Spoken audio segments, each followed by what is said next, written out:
Everybody ready? All right. Well, good afternoon. Well, thank you for being here. Terry Yates and I have the honor of representing David Delighted and Sandra Merritt in this case. As most of you know, and some of you are familiar with their work, these are two individuals who have gone all around the country and have exposed in a very public way what is happening in Planned Parenthood facilities all around this country. They have exposed an organization that is clearly trafficking in baby body parts. And if Texas, you can see our governor has recognized that, our attorney general has recognized that, our lieutenant governor has recognized it and called for a Senate committee to investigate it. Unfortunately, we have a grand jury here in Harris County who has failed to recognize that. We consider these two individuals to be modern-day heroes whose work is making a difference all around the country, and it is our honor and it is our pleasure to represent both of them.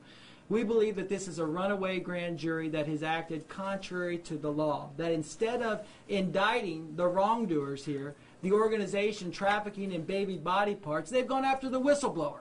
They've gone after the folks that have spoken the truth. And so the tactics that David and Sandra used are no different than the tactics used by investigative reporters all around this country for decades. Yet in Harris County, we have a grand jury that has chosen to go after these fine individuals for doing the great work they are doing and exposing Planned Parenthood and their barbaric tactics all around the country.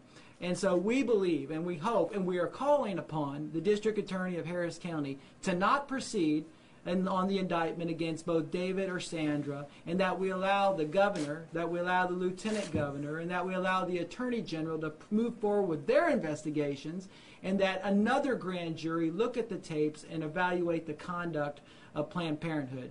With that, I'd like to turn it over to Terry Yates, who is one of the foremost criminal attorneys in the state of Texas and across the country, to talk a little bit more about the indictment itself and some of the issues that he sees. Thank you, Jared. I would echo Jared's sentiments. It's really an honor to represent these folks, and they go out on the front line and try to make a bad situation better. When you look at and the reason we characterize this as a runaway grand jury, it has some very strange characteristics. It was a holdover grand jury from the final term of 2015, which is unusual, and then for a grand jury, as Jared said, to actually indict the witnesses is very, very unusual. The second thing is that makes it have the appearance of a holdover grand jury is the indictments. The indictments issued are factually and legally insufficient. They're not going to hold up under the weight of the law, and we expect that a reasonable prosecutor will dismiss these once we have a chance to talk to them about it. Just for some of the instances, they've indicted them for presenting a driver's license at a Planned Parenthood center that didn't require government ID to even be admitted, just photo ID. So they could have presented like one of your press passes or a school pass or anything with a photo ID. So the fact that they entered using a driver's license it wasn't relied upon. It wasn't meant to defraud Planned Parenthood at all, and specifically, when you look at 3710 of the Penal Code with tampering with a government document, the legislature has gone back and taken really driver licenses out of 3710 and put it in the Transportation Code under 521. It's a misdemeanor to obtain or use a fictitious driver's license. So that case alone indicates that this grand jury has overreached, charging a second-degree felony for someone having a fictitious driver's license. How many kids, how many of us have used a fictitious driver's license to buy beer? Can you imagine every kid that did that being charged with a second-degree felony? This grand jury is overreached. Obviously, a runaway grand jury would do that. So those two things really indicate that it's a runaway grand jury. We expect, there's a lot of cases, hundreds of cases every year that are indicted that the prosecutors decide not to go forward on. An indictment is just merely probable cause or suspicion that a crime may have been caused or breached. So we expect that when the district attorney's office looks at what this grand jury has rendered in terms of indictment, that they won't go forward because there is no chance that a conviction can be had on these indictments. All right, let's open it up to questions. Let's got questions. Anybody? You said that using the driver's license, they weren't trying to defraud anybody, then why use fake driver's license and fake names? Well, if they would have went in with their name, they probably wouldn't have dealt with them. So they had fictitious names, which a lot of investigative reporters do. But this grand jury has charged them with using a government ID and defrauding Planned Parenthood by doing that, which isn't the case. Like I said, they could have gotten in on any type of photo ID. The requirement to get in was just have a photo ID. So that was a mistake then, using a driver's license, fake driver's license? Yeah, it was a mistake. It wasn't intended to defraud, cause harm. It didn't cause harm or defraud Planned Parenthood. So you don't dispute the fact they used false government ID to actually gain entrance? Correct. They do that. You say that as a fact. You just don't believe they should have been charged with a felony in relating to that fact. Well, you remember there's an intent requirement that's attached to that. Not only does the government ID have to be false, but you have to have intent to injure or defraud. And so you have to be able to prove that in order to get the level of a second-degree felony. And explain to me why they were not intending to defraud or injure, considering the video that they were tending to expose the truth. All they were going in there is to show what was actually occurring in this facility, something that's been hidden from the public. And as people see these videos, and in this case, Center for Medical Progress video number 5, you're seeing exactly what's happening in Houston, Texas, that Planned Parenthood is trafficking in baby body parts for a profit. And that's what we're seeing all around the country.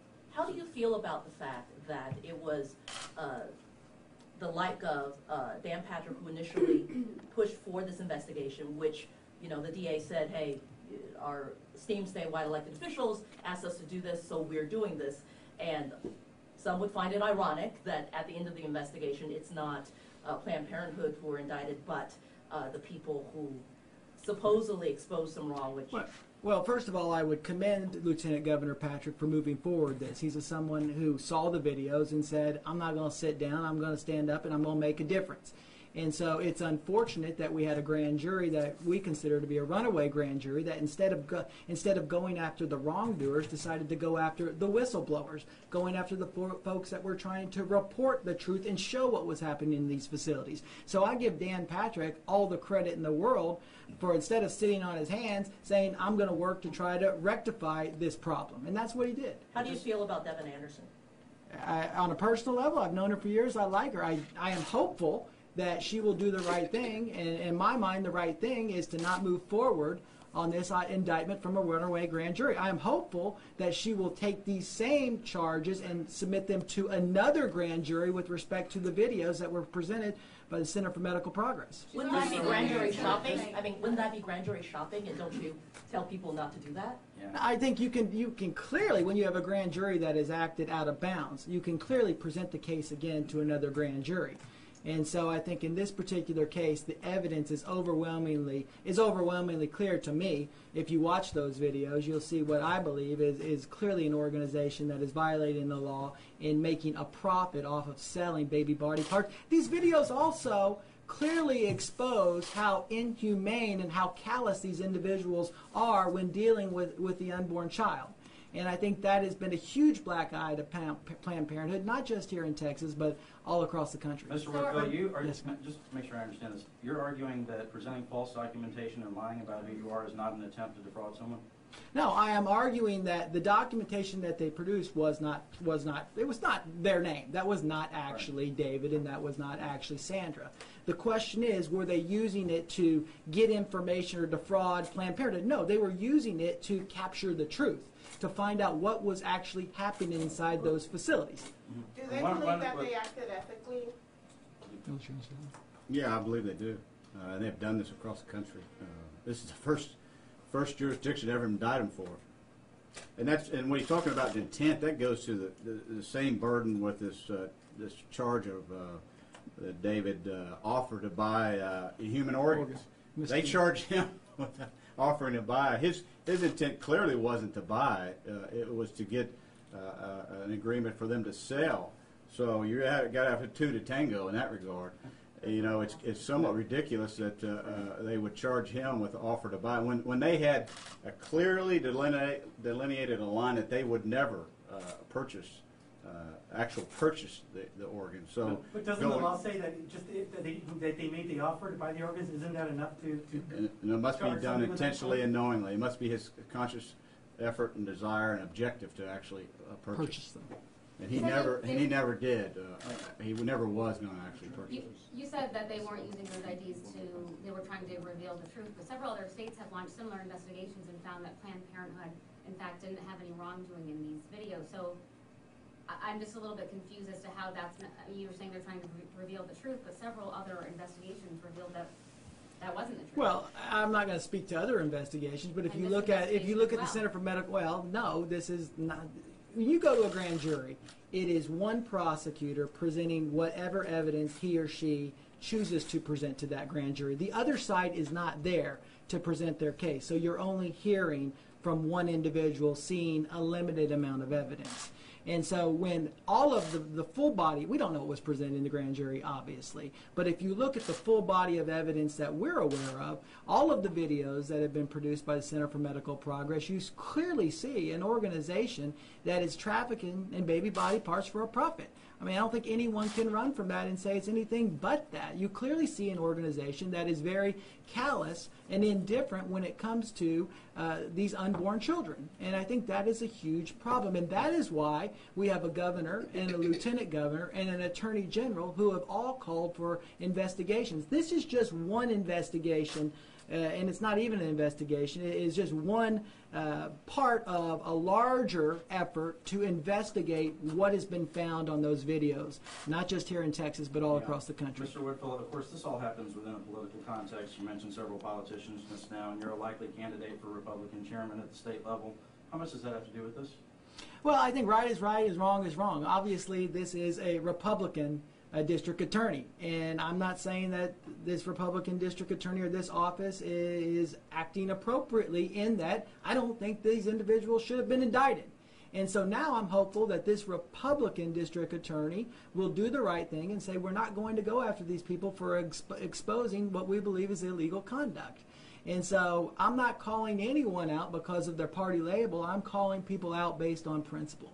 Will Well, Sandra it's and already David said. come to Harris County, or because you're asking them, are they going to couldn't be hear you. staying in California? Say again? Will they be coming to Harris County when to when are they going to turn themselves in? Yeah, when are the current, how are Yeah, you- we are speaking to them. We've been also speaking to the DA's office. There hasn't been a firm date or time set as of this moment. But they do plan to? If that need arises, we will have them appear. I mean, how else, I mean, you got felony indictments, I mean, they're gonna have to come in, right, and get processed. Yeah, as long as indictments are pending, they will. Well, Devin Anderson's already said that she had to go where this investigation led her. What makes you think she's gonna have any inclination to try to do something different from what this grand jury's already decided? She says she respects the decision. I don't know what Devin has said and specifically about the indictment. We haven't had a chance to speak to her. She's in Phoenix, Arizona, I believe, and we hope to at a time here shortly to sit down and visit with her.